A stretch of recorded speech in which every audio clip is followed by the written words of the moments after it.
जय गुरु जी। संगत जी सभी को जय गुरु जी। ब्रह्मा जी ने कहा, हे नारद, हम देवताओं की स्तुति सुनकर शिव जी अत्यंत प्रसन्न हुए। उन्होंने सब लोगों को इच्छित वरदान दिए। तदुपरांत उन्होंने मुझे तथा विष्णु जी को अपने समीप बैठाकर यह कहा कि तुम्हारे समान हमारा प्रिय अन्य कोई नहीं है। अब तुम्हारी जो भी इच्छा हो वह वर हमसे मांग लो।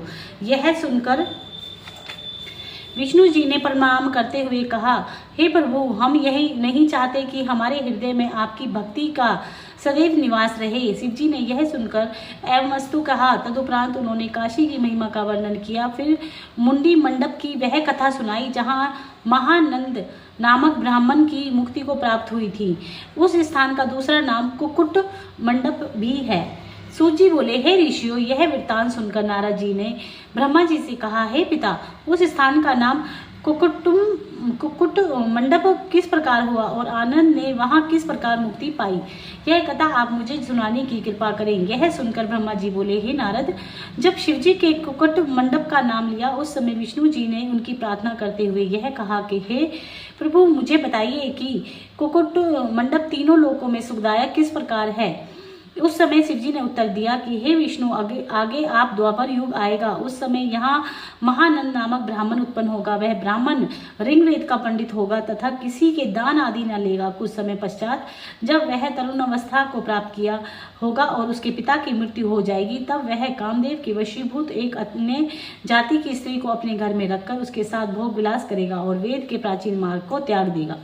वह उस स्त्री के अधीन होकर मग आदि का पान करेगा। वह विष्णु भक्तों को धनवान देखकर स्वयं भी वैभव बन जाएगा और तथा शिव भक्तों की निंदा करेगा। वह फिर कुछ दिन बाद वह शिव भक्त बनकर वैष्णवों की निंदा करना आरंभ करेगा। हे विष्णु, वह अपने मस्तक में तिलक लगाएगा, श्वेत वस्त्रों को धारण करेगा तथा कंठ में माला पहनकर धूर्तता का प्रदर्शन करेगा। वह देखने में तो निर्मल सज्जन होगा, परंतु हृदय का अत्यंत मलिन और दुर्जन रहेगा। कुछ दिन पश्चात एक पर्वत निवासी तीर्थ स्थान करने के लिए वहां आएगा। उसके पास दान करने के लिए बहुत धन होगा। वह चक्र तीर्थ में स्नान करके यह बात कहेगा कि मैं जाति का चंडाल हूँ। जय गुरु जी। संगत जी एक छोटी सी मैं बात कहना चाहूँगी जो पढ़ते पढ़ते मेरे दिमाग में आई है, या इसमें लिखा हुआ है, ये शायद आप नहीं सुन पाए हो शायद वहाँ तक। लेकिन एक बात कहूँ संगत जी, हम किसी एक रब को मानते हैं और हम दूसरे की बुराई कर जाते हैं। जब हम दूसरे को मानते हैं तो हम तीसरे की बुराई कर जाते हैं। रब, परमात्मा, भगवान, गुरु, शिव, गुरु नानक जी और भी सब धर्म को आप उतना ही मान सम्मान दो, क्योंकि ये हमें हमारे गुरुपा नहीं सिखाते। पहली बात तो शिव पुराण भी ये नहीं सिखाती। शिव पुराण में साफ साफ लिखा है कि सब समान धर्म है, सब में परमात्मा का वास है। एक को मानना, दूसरे को नकारना या दूसरे को हीन भावना से देखना या दूसरे रब की आप बुराई करना, रब में परमात्मा में कभी कंपैरिजन नहीं होता कि हमने एक को बड़ाई करी और दूसरे को नीचा दिखा दिया। हमने शिव को मान रहे हैं, हम करते हैं संगत जी कि शिव को मानते हैं, कृष्ण भगवान को भी कुछ बहुत सुना है, मुझे तो माफ़ करें गुरु जी, लेकिन ये कभी नहीं करना। ये जितने भी हमारे अच्छे कर्म, नेक कर्म, जितने भी हम अच्छी चीज़ें कमाई करते हैं, नाम जप करके, मंत्र जाप करके संगत जी, वो हम सब गवा देते हैं। तो रब का एक मैंने सुबह भी कहा था, कोई मतभेद का वो नहीं है, विषय नहीं है। आप इसको मतभेद नहीं बनाओ कि ये भगवान अच्छे, वो भगवान अच्छे, उन्होंने इतना किया, इन्होंने ऐसा किया। नहीं संगत जी, जिससे भाव जुड़ा है उसको जुड़े रहने तो। कभी किसी धर्म को, किसी भगवान को नीचा मत दिखाओ, क्योंकि इससे बड़ा पाप इस धरती पर रह के तो शायद कोई नहीं है। और किसी को मेरी बात कोई बुरी लगी हो तो मुझे माफ़ करना। दुर्जन रहेगा। कुछ दिन पश्चात एक पर्वत निवासी तीर्थ स्नान करने के लिए वहां आएगा। उसके पास दान करने के लिए बहुत धन होगा।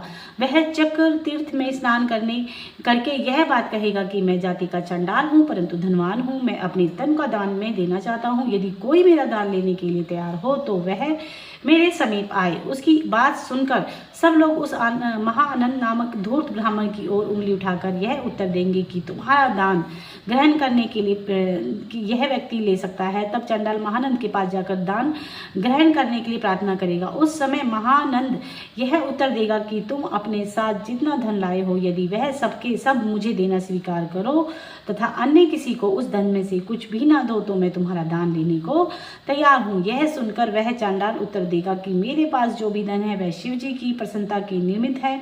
इस काशी में रहने वाले नीच व्यक्ति भी शिव जी के अंश हैं। मैं तुम्हें शिव जी के समान जानकर अपना संपूर्ण धन देना स्वीकार करता हूँ। जय गुरु जी।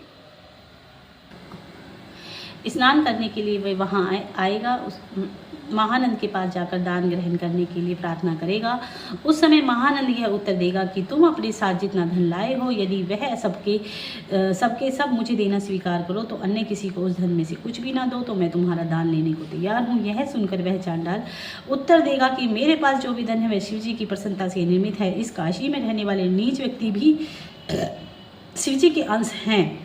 मैं तुम्हें शिव जी के समान जानकर अपना संपूर्ण धन देना स्वीकार करता हूँ। हे वैष्णो, यह कहकर वह चांडाल महानंद को दान देकर अपने घर को लौट जाएगा। उस समय से सब लोग महानंद को चांडाल मानने लगेंगे। उस लज्जा के कारण महानंद बहुत दिनों तक अपने घर में छिपा रहेगा। तदुपरांत अपनी स्त्री के साथ लेकर काशी छोड़ किलंक देश को चल देगा। जिस समय वह मार्ग में जा रहा होगा उस समय जंगल में एक ठगों का झुंड उसे पकड़ लेगा और उसका सर्वस्व छीन कर यह कहेगा कि अब तुम्हें जान से मारने वाले हैं। अस्तु, तुम जिसका स्मरण करना चाहते हो कर लो। ठगों के यह वचन सुनकर महानंद को श्रेष्ठ बुद्धि की प्राप्ति होगी। उस समय वह विचार करेगा कि मैंने इस धन को लेकर अपना धर्म भी खो दिया और आज मृत्यु के समय काशीपुरी भी खो बैठा हूँ। इस प्रकार चिंता करते हुए वह अपने वंश का स्मरण करेगा। तदुपरांत उस ठग को मार डालेगा। महानंद को मारने के पश्चात वे चारों ठग काशी का महत्व में सुनकर यहाँ आएंगे और मुक्ति मंडप के समीप स्थित होकर प्रतिदिन गंगा स्नान तथा शिव कथा श्रवण करने के कारण निर्मल हो जाएंगे। उस समय मेरी कृपा से उन्हें मोक्ष की प्राप्ति होगी तथा तभी से इस स्थान का नाम कुकुट मंडप पड़ जाएगा। ब्रह्मा जी ने कहा, हे नारद, शिव जी ने यह कथा सुनकर विष्णु जी को अत्यंत प्रसन्नता हुई। उसी समय बड़े जोर से घंटा बजने का शब्द सुनाई दिया। उस शब्द का सुनकर शिव जी ने नंदीश्वर को यह आज्ञा दी कि तुम जाकर अभी यह पता लगाओ कि यह घंटे का शब्द कहाँ से आ रहा है। जो लोग घंटा बजाते हैं वे मुझे अति प्रिय हैं और मैं उनकी संपूर्ण मनोकामनाओं को सिद्ध करता हूँ। यह सुनकर नंदीश्वर उस स्थान पर पहुंचे जहाँ वह घंटा बज रहा था। तदुपरांत उन्होंने लौटकर शिव जी से यह कहा कि हे प्रभु, आपके भंडार मंडप में उत्सव हो रहा है और वहां बैठे हुए आपके भक्त घंटा बजा रहे हैं। यह सुनकर शिव जी अत्यंत प्रसन्न हो संपूर्ण सभा सहित उस स्थान पर जा पहुंचे। वह स्थान रंग मंडप था जो संसार में श्रृंगार मंडप के नाम से विख्यात है। वहां जाकर शिव जी गिरिजा सहित पूर्व दिशा की ओर मुख करके बैठ गए हैं। हे नारद, उस समय शिव जी ने अपना दाहिना हाथ उठाकर विष्णु जी द्वारा सब लोगों को यह सूचित किया कि विश्वनाथ नामक हमारा लिंग परम ज्योति स्वरूप तथा संपूर्ण आनंद मंगलों को प्रदान करने वाला है। इसे अभिमुख तथा मुक्तिका भी कहते हैं। विश्वेश्वर के समान तीनों लोकों में अन्य कोई लिंग नहीं है। तीनों लोकों में विश्वेश्वर लिंग, मणिकर्णिका तथा काशीपुरी ये तीन वस्तुएं ही सार रूप है। इतना कहकर शिव जी तथा गिरिजा ने उन्हें स्वयं अपने विश्वेश्वर लिंग का पूजन किया। तदुपरांत वीरभद्र और गणपति ने भी उनकी पूजा की। इस प्रकार सब लोगों ने इस लिंग का पूजन किया। उस समय बड़ा आनंद और उत्सव हुआ। आकाश में पुष्प वर्षों होने लगी और ऋषि मुनि वेद मंत्रों द्वारा स्तुति करने लगी। उस समय वेद और पुराण शरीर धरकर वहां आए। उन्होंने शिव तथा गिरिजा की बहुत प्रकार से विनती की। तदुपरांत विष्णु आदि सब देवताओं ने भी उनकी बहुत प्रार्थना की। उस समय शिवजी और गिरिजा के अत्यंत प्रसन्न होकर सब लोगों की ओर अपनी कृपा दृष्टि से देखा, जिसके कारण सभी के मनोरथ पूर्ण हो गए। तदुपरांत शिवजी गिरिजा तथा अपने पुत्रों सहित सबके देखते देखते अंतर्धान होकर विश्वनाथ लिंग में प्रविष्ट हो गए। हे नारद, शिवजी के उस चरित्र को कभी भी प्राणी नहीं जान सका। इस प्रकार शिवजी लिंग रूप होकर काशी में स्थित रहे और शरीर में से कैलाश में जाकर निवास करने लगे। यह इस आश्चर्य को देखकर सब लोगों को बड़ा कौतूहल हुआ। तदुपरांत अन्य सब देवता भी अपने अपने अंश को काशी में स्थापित करके अपने अपने लोक को चले गए। शिव और गिरिजा का यह चरित्र संपूर्ण मनोकामनाओं को सिद्ध करने वाला है। जो मनुष्य इसे पढ़ता सुनता अथवा दूसरों को सुनाता है उसके हृदय में शिव जी की प्रीति उत्पन्न होती है और भगवान सदाशिव गिरिजा सहित उसके ऊपर अत्यंत कृपा रखते हैं। जय गुरु जी, शुक्राना गुरु जी, अनंतम शुक्राना जी। 7वां खंड आज से शुरू होगा संगत जी। शुरू करते हैं संगत जी। पर एक चीज़ बोलूँगी, हम सब चीज़ों को पाकर, सब चीज़ों को गवाकर एक अपना नेक मन, अपना रिश्ते, अपनी बहुत सारी चीज़ें हम धन कमाते हैं और लास्ट में वो धन भी हमारे पास नहीं बचता, 100% नहीं बचता। और लास्ट में जो रब को छोड़ के हम वो धन कमाने निकलते हैं ना, वो रब भी हम तक नहीं रहते। तो धन और रिश्ते और गुरु का प्यार, ये सब चीज़ें अलग अलग हैं, लेकिन सबसे पहला जो हमारी लाइफ में इम्पोर्टेंस होता है ना जिस चीज़ की, वो हमारे गुरु का प्यार होता है। ऐसी कोई भी चीज़, सुबह सुबह बोला करो संगत जी, ऐसी कोई भी चीज़ गुरुपा हमें नहीं चाहिए जो हमें आपसे दूर कर दे, क्योंकि आप हो तो उन चीज़ों की भी अहमियत है। अगर आप नहीं हो तो वो सोने की खदानें, वो सुख, वो समृद्धि हमें कुछ नहीं चाहिए, क्योंकि आपके बिना वो सब अधूरे हैं। एक बार बोला करो संगत जी ज़रूर सुबह सुबह उठ के, बड़ा मन को सुकून मिलता है। क्योंकि रोज़ जब हम गुरु जी से ये बोलेंगे ना कि सब चीज़ों से इम्पोर्टेंट हमारे लिए आप हो और सब चीज़ें आपके बाद आती है, और वो चीज़ें आप हमें दो नहीं दो, लेकिन आप हमसे दूर नहीं होना।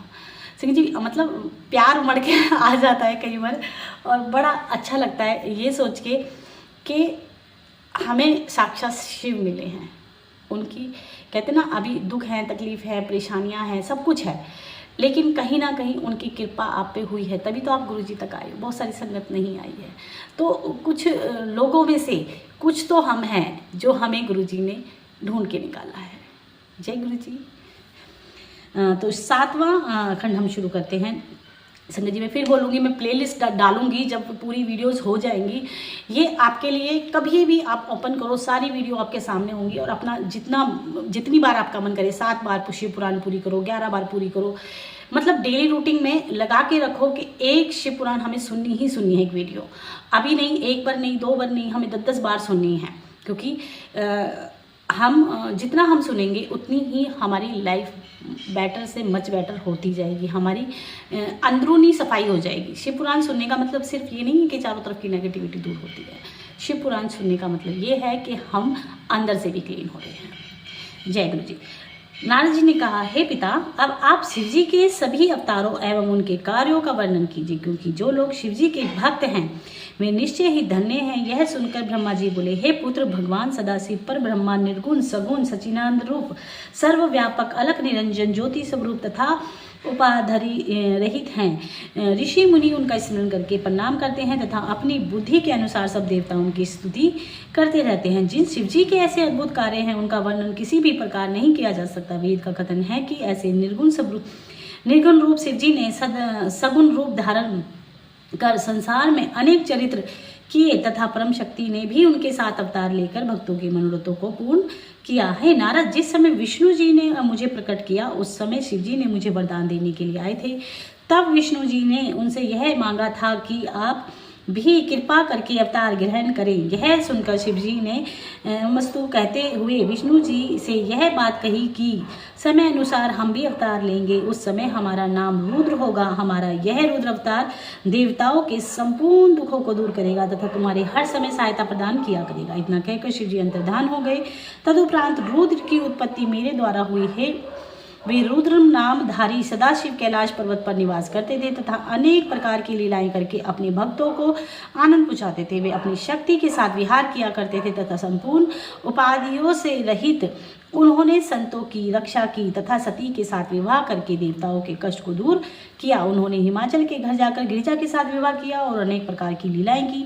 उन्होंने सकंद का अवतार लेकर तारकासुर का संहार किया तथा अंधक, विपुर एवं जलधर को नष्ट करके अपने भक्तों को सुख पहुंचाया। उन्होंने अनेक प्रकार के ऐसे चरित्र किए जिससे देवताओं का अहंकार नष्ट हो गया हो। मैं विष्णु जी, देवता, सिद्ध मुनि आदि संसार के सभी प्राणी उन्हीं के सेवक हैं। रुद्र शिव के प्रथम अवतार हैं। उनका स्वरूप, नाम, चरित्र आदि सब भगवान सदाशिव जैसे ही हैं। अब मैं तुमसे शिव जी के अन्य अवतारों का वर्णन करता हूँ। हे नारद, सर्वप्रथम तुम शिव जी के 5 अवतारों का वर्णन सुनो। जिस समय मेरी यह इच्छा हुई कि मैं सृष्टि उत्पन्न करूं, उस समय मैंने सर्वप्रथम भगवान सदाशिव का ध्यान किया। जब शिवजी ने प्रसन्न होकर मुझे अपना दर्शन दिया, उस समय उनके शरीर का रंग श्वेत तथा लालिमा किए हुए था। उनके साथ 4 शिष्य भी थे। मैंने उन्हें प्रणाम करने के उपरांत अनेक प्रकार से उनकी स्तुति की। उस समय शिवजी ने कृपा करके मुझे शक्ति प्रदान की और यह आज्ञा दी कि तुम जगत की सृष्टि करो। और तदुपरांत उन्होंने वामदेव का अवतार लेकर अपने 4 शिष्यों के साथ मुझे दर्शन दिया। उस समय उनके शरीर का रंग लाल था। तत्पश्चात वे पीत वर्ण से तत्पुरुष अवतार के रूप में अपने 4 शिष्यों सहित प्रकट हुए और उन्होंने मुझे श्रेष्ठ ज्ञान का उपदेश दिया। जिसके बाद उन्होंने श्याम रूप अवतार लेकर मुझे दर्शन दिया। अंत में इनका ईशान नामक अवतार हुआ। उस समय उनके शरीर का वर्ण श्वेत था तथा और वे अपने साथ 4 शिष्यों को लिए हुए थे। उन्होंने मुझे ब्रह्म ज्ञान तथा पवित्र योग की शिक्षा दी। शिव जी के ये 5 अवतार अत्यंत पवित्र हैं और मेरी इच्छानुसार ही इनका प्राकट्य हुआ था। हे नारद, इसके पश्चात शिवजी ने 8 अवतार और लिए। उनके नाम शर्व, भव, रुद्र, अग्र, भीम, पशुपति, ईशान तथा महादेव हैं। वे जल, पृथ्वी, अग्नि, आकाश, जल, यज्ञ, वायु, चंद्रमा तथा सूर्य में निवास करते हैं। ये 8 अवतार भी भगवान सदाशिव के ही रूप हैं। हे नारद, 12 कल्प में विवस्त नामक 7वें मनवंतर में जो मनु का अवतार होता है वह भी शिवजी का ही स्वरूप है। शिवजी का अर्धनारीश्वर रूप में वह अवतार मेरी रक्षा के निर्मित होता है। संगत जी, एक छोटी सी बात बोलूं, प्लीज़ मुझे कमेंट करके ज़रूर बताना। आज पता नहीं गुरुजी क्या क्या बुलवा देंगे बीच में। संगत जी, हम लोग जो ग्रुप है हम लोगों का, मतलब एक ग्रुप है हम लोगों का अमृत वेला का है, जो हम अमृत वेला करते हैं। अभी माइंड में ना गुरुजी बार बार थॉट भी डालते हैं, तो गुरुजी मतलब बार बार मतलब मन अंदर से कह रहा है देखो कि कोई ऐसी सेवा का एक ग्रुप बनाया जाए जिसमें हम लोग सेवा कर सकें और हम जिसमें अपना 10 दे सकें, क्योंकि कहते हैं ना संगत हम लोगों का परिवार है और इस परिवार के हेड हमारे गुरुजी हैं। तो अगर आपको ऐसा लगता है कि एक ऐसी सेवा के लिए एक ग्रुप बनाया जाए या ऐसा कोई एक पेटीएम नंबर या यूपीआई डाला जाए जिसमें, या फिर एक तरीका और है संगत जी जो बार बार हम लोग करते हैं, मैं आपके साथ शेयर कर रही हूँ। मेरा कोई लालच नहीं है, पहली बात गुरुजी जानते हैं, मुझे और किसी को सफाई देने की जरूरत नहीं है। बहुत सारी संगत ऐसी है संगत जी जिनको बड़ी बड़ी बीमारियां हैं। मैं नाम नहीं लूँगी क्योंकि शायद उनको वो सुनेंगे तो उनको फील होगा। तो काफ़ी सारी संगत ऐसी है जिनको बड़ी बड़ी बीमारियां हैं और उनके करने वाला कोई नहीं है। मेरी फैमिली में अगर कोई बीमार होता है तो एज ए फैमिली मेंबर मैं उनकी मदद करूँगी। ऐसे ही गुरु संगत हमारा परिवार है। अगर हमारे फैमिली में, हमारे परिवार में एक इंसान बहुत बड़ी बीमारी से लड़ रहा है और हमारे 5 रुपये 50 रुपये जो सेवा है, ये कोई हम दान नहीं दे रहे हैं, हम सेवा कर रहे हैं, हम सेवा ही कर रहे हैं। इसके माध्यम से अगर हम 2 रोटियां खा रहे हैं, किसी को एक निवाला भी मिल जाए, हम इतनी सेवा कर सकें कि बहुत सारी संगत जी जब आप पर्सनली मैसेज करोगे ना तो मैं आप सिचुएशन जब बता सकती हूँ, मैं प्लेटफॉर्म पे नहीं बता सकती हूँ। तो अगर आप कहोगे कि हाँ आंटी हम सेवा करने के लिए तैयार हैं, तो एक ग्रुप हम लोग तैयार कर सकते हैं जिसमें आपको सबसे बड़ी बात है कि हर चीज़ की डिटेल मैं देने वाली हूँ कि सेवा किसके पास गई है, उनके पास उनका पेटीएम नंबर होगा, उनकी सिचुएशन होगी, उनके थ्रू जो मैसेज आएंगे थैंक्स के, वो भी मैं उन लोगों के पास एक ग्रुप में शेयर करने वाली, ताकि आपको संतुष्टि रहे कि हमारी सेवा जा रही है जहाँ पे हमें भेजनी चाहिए। ठीक है, मतलब सेवा का मतलब वो कि जिनको नीड है उनके पास जानी चाहिए और जितनी ज़रूरत है उतनी चाहिए, अनलिमिटेड नहीं, क्योंकि अनलिमिटेड मतलब हम लोगों की मति ख़राब कर देती है। ज़रूरत के लिए जितनी हो सके। तो प्लीज़ मुझे कमेंट करके बताना संगत जी, और मुझसे अगर कोई गलती होती तो मुझे माफ़ करना, क्योंकि मुझे लालच नहीं है, मुझे किसी का मेरे गुरुजी महाराज जानते हैं और बुलवाने वाले भी वही हैं, करवाने वाले भी वही हैं। तो शुरू करते हैं। हे नारद, इसके पास हे नारद, द्वापर तथा कलयुग में वेद व्यास नामक जो अवतार होता है वह भी भगवान सदाशिव का ही मुख्य स्वरूप है। उस समय श्री शिवजी व्यास जी के रूप में वेद के विभाग करते तथा योग शास्त्र और वेदांत का प्रचार कर पुराणों को बनाते हैं और उन्हें अपने शिष्यों को पढ़ाते हैं। उन व्यास जी के 28 प्रकार के रूप होते हैं जिनके नाम से श्वेत सुताहा सुहोत्र ककन साख्य युगाक्ष जेगीवश्य दधिवाहन ऋषभ मंडतप अत्रि बाल गौतम वेद शिराधेनुकर्ण गुहा बाल शिखंडी जटामाली अटाहस दाहक लागली श्वेत त्रिशूल मंडी मुंडेश्वर सोम सुरमा कलंकेश तथा सहिष्णु। हे नारद, शिव जी के नंदीश्वर अवतार की कथा इस प्रकार है। जब शिलाद मुनि ने बहुत तपस्या की, उस समय शिव जी ने उन्हें दर्शन देकर वरदान मांगने के लिए कहा। उस समय शिलाद ने कहा, हे प्रभु, आप मुझे एक ऐसा पुत्र दीजिए जो कभी भी मृत्यु को प्राप्त ना हो। तब शिव जी ने अमस्तु कहकर नंदी का अवतार धारण किया और शिलाद की मनोकामना पूर्ण की। इसके पश्चात जब मुझे में तथा विष्णु जी में विवाद हुआ, उस समय भगवान सदाशिव भैरव का अवतार लेकर हमारे समीप आए और उन्होंने हमारा झगड़ा समाप्त करवाया। उस समय भगवान सदाशिव को अपना पुत्र विचार कर जब मैं उनकी निंदा करने लगा, तब भैरवधारी शिव जी ने अत्यंत क्रुद्ध होकर मेरे 5वें मस्तक को काट डाला। इसके उपरांत उन्होंने वीरभद्र नामक अवतार लेकर तीनों लोकों में इस बात का प्रसिद्ध किया कि जो लोग शिव जी के विरोधी हैं, उन्हें स्वप्न में भी आनंद प्राप्त नहीं हो सकता। वीरभद्र रूपधारी भगवान सदाशिव ने अपनी एक सहस्त्र भुजाओं द्वारा दुष्टों को दंड दिया तथा संसार में अनेक प्रकार की लीलाएं की। तत्पश्चात जब विष्णु जी ने नरसिंह अवतार लेकर हिरण्यकश्यप को मारा और अत्यंत क्रोध तथा अहंकार किया, उस समय देवताओं की प्रार्थना पर शिव जी ने शरभ नामक अवतार लेकर नरसिंह के मद को नष्ट किया। उसी समय से शिव जी का नाम हर भी हुआ। हर मतलब हरने वाले, सबके दुख तकलीफों को हरने वाले, क्योंकि उन्होंने नरसिंह के मद को हर लिया था। तदुपरांत जब देवासुर संग्राम हुआ और सब देवता विजयी होकर बहुत अहंकार में भर गए, उस समय शिव जी ने यक्ष रूप धारण करके उनके अभिमान को नष्ट किया।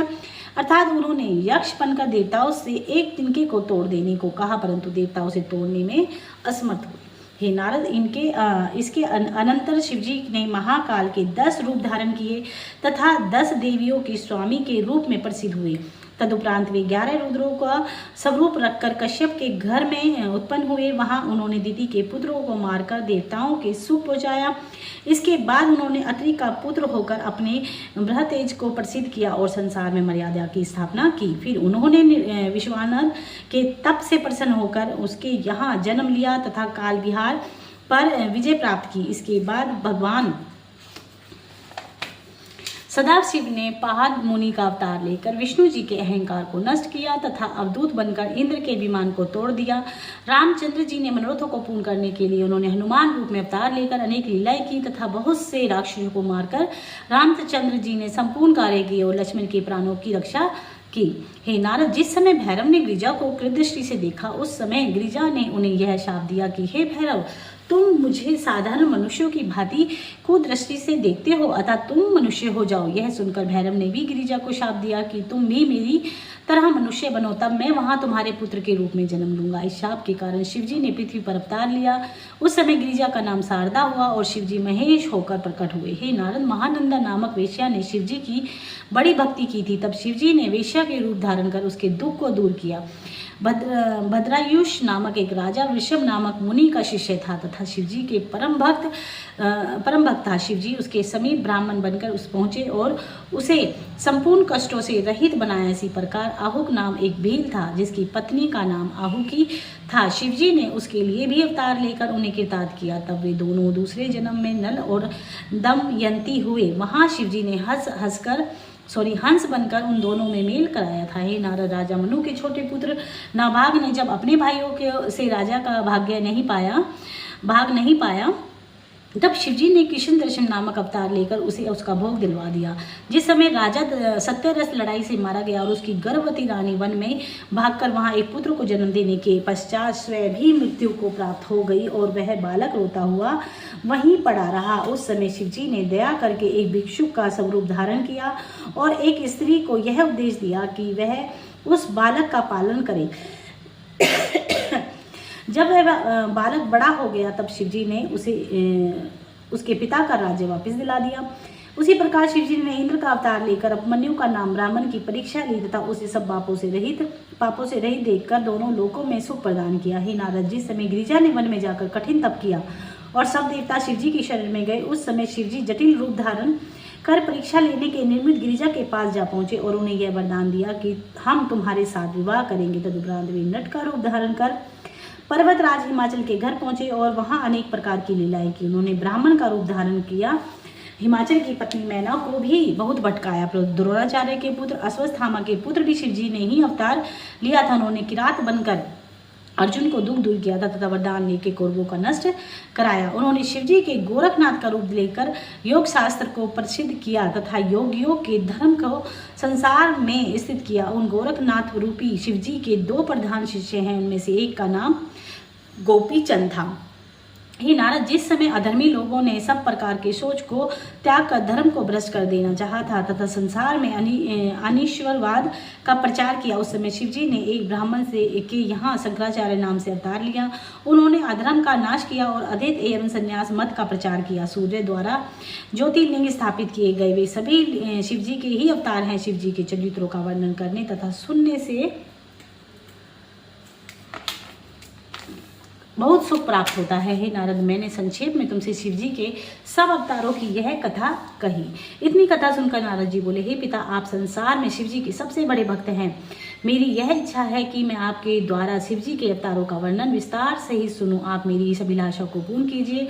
नारद के मुख से यह सब सुनकर ब्रह्मा जी प्रेम मगन होकर कहने लगे, हे नारद, मैंने शिवजी की अन्य लीलाएं सुनाता हूँ, ध्यान से सुनो। मुझे तथा विष्णु जी को शिवजी ने ही उत्पन्न किया है। जिस समय उन्होंने मुझे तथा विष्णु को उत्पन्न करके यह आज्ञा दी कि तुम दोनों संसार की उत्पत्ति तथा पालन करो, उस समय हम दोनों ने शिवजी को यह कहा कि हे प्रभु, आप भी अवतार लेकर प्रलयकार कार्य करना स्वीकार करें। यह सुनकर शिवजी ने मेरी भुवों के बीच भाग में अपने अंश रूप में अवतार लिया। शिवजी के उस अवतार का नाम महेश हुआ तथा वे कैलाश पर्वत पर निवास करने लगे। हे नारद, शिवजी तथा महेश के किसी भी प्रकार का अंतर नहीं है। वे पापों से रहित तथा परम दयालु हैं। वे अपने भक्तों को मनोरथ पूर्ण करते हैं तथा उनके ऊपर सदैव कृपा बनाए रखते हैं। उन्होंने भी सबरी, सबर तथा मद्र को मुक्त किया तथा उन्होंने राजा बद्राक्ष के कष्टों को दूर किया। उन्होंने अपने करोड़ों पापी भक्तों को मुक्ति प्रदान की तथा भक्तों के कल्याण के निर्मित करोड़ों अवतार धारण किए। उन्होंने चंद्र, वेश्य तथा किरात की मुक्ति देकर अपना द्वारपाल बनाया तथा भिक्षु का स्वरूप धारण कर दारू कवन में अनेक प्रकार के चरित्र किए। उन्होंने मुनियों को क्रोधित कर स्वयं को शाप दिलाया। तभी से संसार में शिवलिंग की पूजा प्रचलित हुई। हे नारद, काशी के राजा सुंदरी नामक एक पुत्री शिवालय को झाड़ू दिया करती थी, इसलिए वह मुक्ति को प्राप्त हुई। शिवजी ने एक बड़े भारी चोर को अपनी कृपा के तार दिया। रावण ने ब्राह्मणों को दुख पहुंचाना आरंभ किया। उस समय शिवजी ने रावण से अपने तेज को ले लिया और रामचंद्र जी को अपना बाण देकर रावण को मरवा डाला। उन्होंने शिवजी के राजा श्वेत से निर्मित काल का नाश किया तथा राजा दरगाह अब उसकी पत्नी सहित मुक्ति प्रदान कर तीनों लोकों में पंचाक्षरी मंत्र की महिमा प्रतिष्ठित की। शिवजी ने राजा मित्रशठ पर कृपा की। वह अपने राज्य को छोड़ बैठा था तो शिवजी की दया से वह अपनी स्त्री सहित मुक्त हुआ। चंद्रसेन तथा वीर गर्भ ने त्रयोदशी के दिन प्रदोष व्रत करके शिवजी की कृपा द्वारा मुक्ति प्राप्त की और इसी व्रत द्वारा धर्मगुप्त भी मुक्त हुआ। हे नारद,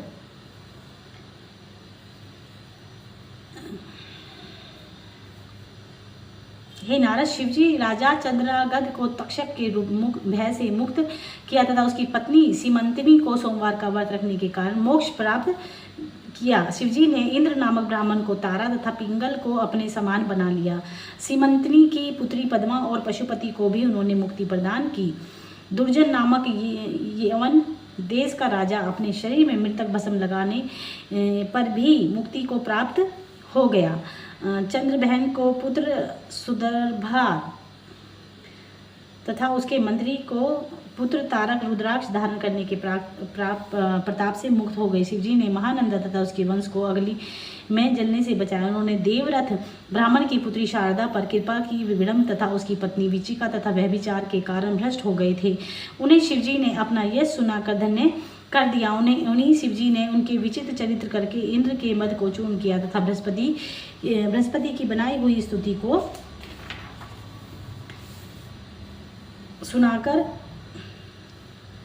सुनाकर इंद्र को प्राणदान दिया। जिस समय चंद्रमा अपने गुरु की पत्नी को भगा लाया, उस समय शिव जी ने उसका अभिमान नष्ट करके बृहस्पति को अपनी उनकी पत्नी वापस दिलवा दी। है नारद, कैलाश पर्वत पर जो महेश जी विराजमान हैं वे शिव जी के पहले अवतार हैं। वे अपने गणों के साथ लिए हुए संसार के कल्याण के निमित्त अनेक प्रकार की कथाओं का वर्णन करते हैं। वे वक्त वृक्ष के नीचे बैठकर कभी अपने ध्यान में मगन हो जाते हैं और कभी समाधि द्वारा अपने ब्रह्मा रूप स्वरूप को प्रकट करते हैं। वे कभी राजाओं के समान आनंद भवन में बैठकर विहार करते हैं और कभी धर्म चर्चा करते हुए अपने बालकों को खिलाते हैं। वे कभी तपस्वी का रूप धारण कर दिगंबर हो जाते हैं और कभी मुंडों की माला पहनकर अपने शरीर में भस्म रमा लेते हैं। वे कभी संसार को त्याग कर भूत प्रेतों की उत्पत्ति करते हैं तो कभी परमहंसों के समान एकांत में निश्चल बैठ रहते हैं। कभी प्रदोष काल में भस्म धारण करते हैं और कभी छोटे बालकों के समान विविध प्रकार के चरित्र करते हैं। हे नारद, वहाँ कैलाश पर्वत पर स्थित होकर सनक संदन आदि शिवजी का अनंत सेवा किया करते हैं। कभी मैं तथा विष्णु जी भी वहां पहुंचकर शिव जी की सेवा किया करते हैं। कभी कभी शिव जी का ऐसा दरबार लगता है कि उसमें सब देवता एकत्र होते हैं। उस समय शिव जी गिरिजा सहित सिंहासन पर सुशोभित होते हुए सब विष्णु जी मृदंग बजाते हैं, सरस्वती वीणा का राग आलापती हैं, लक्ष्मी जी गीत गाती हैं, इंद्र बांसुरी बजाते हैं, मैं ताल देता हूँ तथा अन्य सब देवता उनकी आरती उतारते हैं। इस प्रकार सब लोग अपने अपने भजनों को मीठे सुरों में गाकर शिव जी को प्रसन्न करते हैं। शिव जी तथा गिरिजा का यह दूसरा रूप तीनों लोगों को अत्यंत कल्याण करने वाला है। हे नारद, शिव जी अपने भक्तों की प्रसन्नता के निमित्त अनेक अवतार लेकर विभिन्न प्रकार की लीलाएं किया करते हैं। शिव जी के करोड़ों नाम तथा करोड़ों चरित्र हैं। इस प्रकार उनके रूपों को की भी कोई गिनती नहीं है। उनमें शारदा ने, शेष जी ने तथा अन्य सब देवताओं ने भी शिव जी के यश का बहुत वर्णन किया है, परंतु इसमें से कोई भी उसका पार नहीं पा सकता। शिव जी के समान सुख देने वाला अन्य कोई नहीं है। उनकी ऐसी विचित्र लीला है कि वे स्वयं तो अपने शरीर में भस्म धारण करते हैं और अपने भक्तों को सब प्रकार से राग रंग दे देते हैं। वे स्वयं हलाहल पीते हैं तथा भक्तों को पीने के लिए अमृत देते हैं।